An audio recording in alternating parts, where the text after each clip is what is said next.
I now give the floor to Her Excellency Anne Beathe, Minister of International Development of Norway.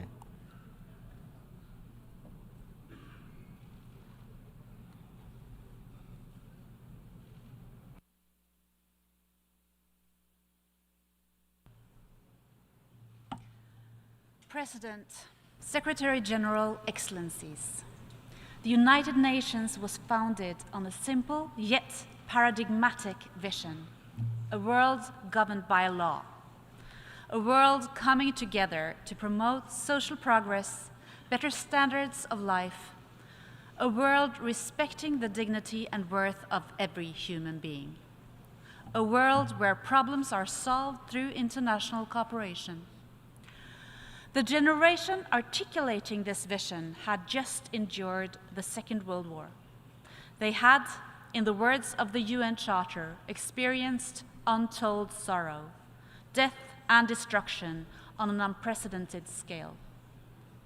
As we consider the multitude of challenges facing our generation, we can find inspiration in the visionary perspectives that led to the establishment of this organization, the pursuit of a better future, and the commitment to seek it together. President, Norway is a staunch supporter of the United Nations. The principles of the Charter are of fundamental importance to us. They are the basis of our security. They are a critical foundation for our prosperity. They guide our approach to international problem solving. And for a small country like ours, there is no viable alternative. Respect for international law is a core national interest for Norway. President, Russia's war of aggression against Ukraine is therefore of great concern to us. Let me use this opportunity to explain why. Russia is our neighbor. It is responsible for a blatant breach of the UN Charter. It has violated fundamental principles of international law. It has created a grave international crisis. A permanent member of the UN Security Council seeking to deny another UN member state's right to exist. Launching an unprovoked and illegal war. Conducting that war in the most brutal manner with complete disregard for human life and the rules of war, and occupying the largest nuclear power plant in Europe, thereby risking a grave nuclear incident.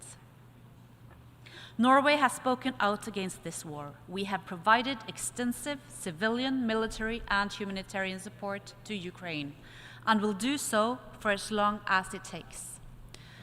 We are actively supporting President Zelensky's peace formula in the understanding that the pursuit of peace is important, but on terms defined by Ukraine, the victim of illegal aggression. At the same time, we are also maintaining our strong engagement at the global level.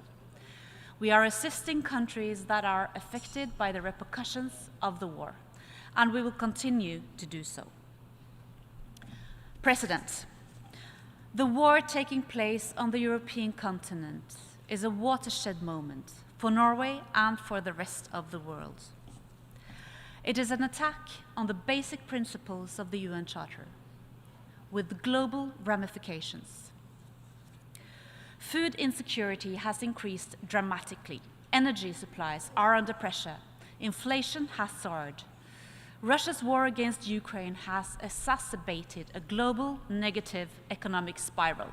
It is jeopardizing the 2030 agenda while also diverting attention from other pressing issues. This is deeply concerning.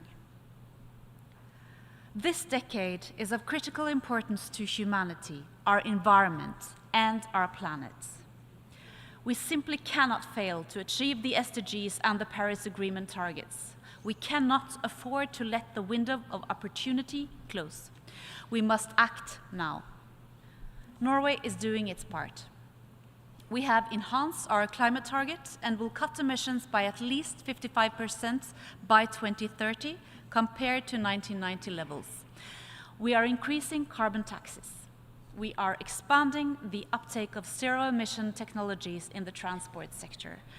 And we are investing heavily in offshore wind, carbon capture and storage, and a green industrial future. We are participating actively in the climate negotiations and will go to COP28 in Dubai with an aim to keep the 1.5-degree target alive.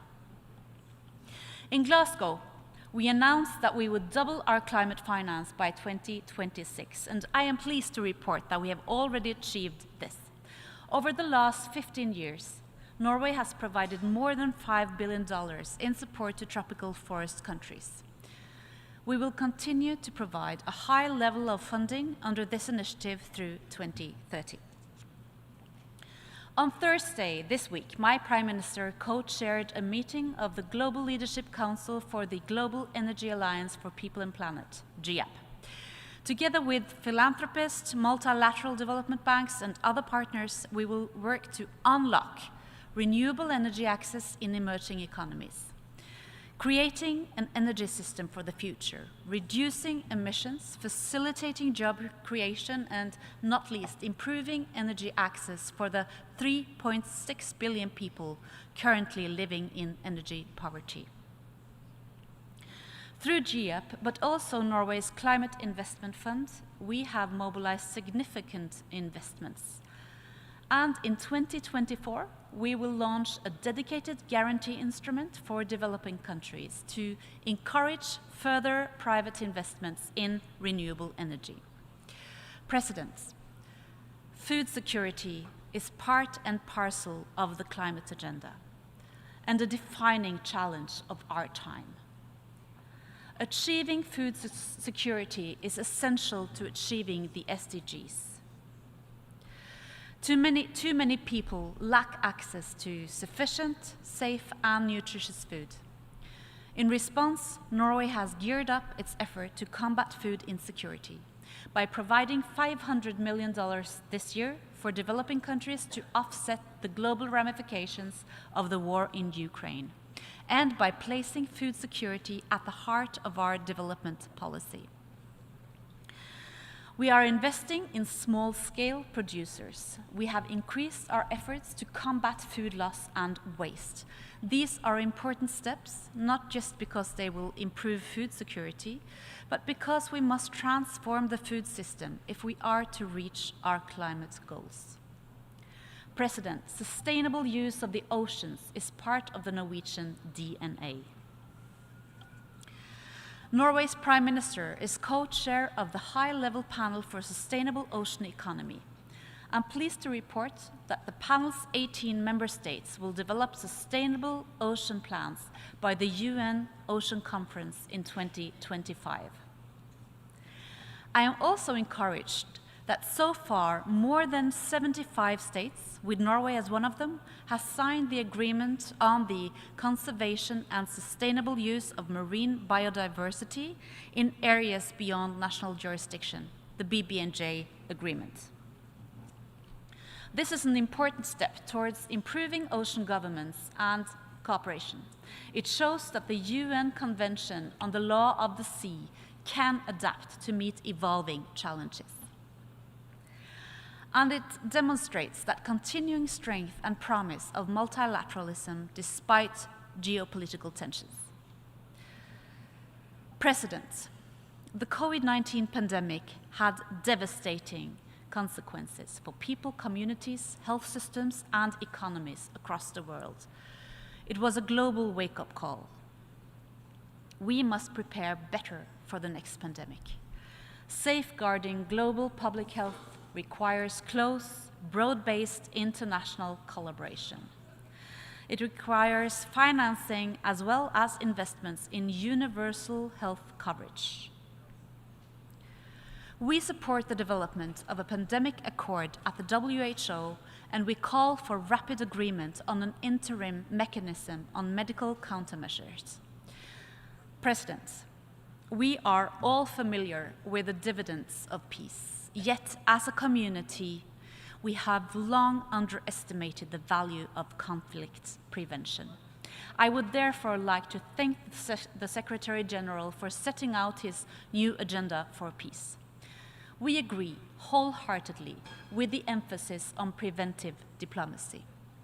In a fractured world with rising geopolitical tensions, it's critical that we seek common ground where we can find it, that we invest in dialogue, that we strive to understand each other, however deep disagreements may seem. Dialogue is essential. Without dialogue, we have fewer opportunities to influence, to encourage, or to simply explore political solutions in situations of conflict. Dialogue is at the heart of diplomacy. It is a basic tool for solving problems and for realizing the vision on which the United Nations is built. We welcome renewed regional dialogue in the Middle East. Signs of de-escalation and intensified diplomatic activity among the countries in the region is very welcome. We remain committed to seeking peace between the Israelis and the Palestinians, despite concerning developments, and in this 30th anniversary of the Oslo Accords, encourage much greater efforts towards creating a viable Palestinian state.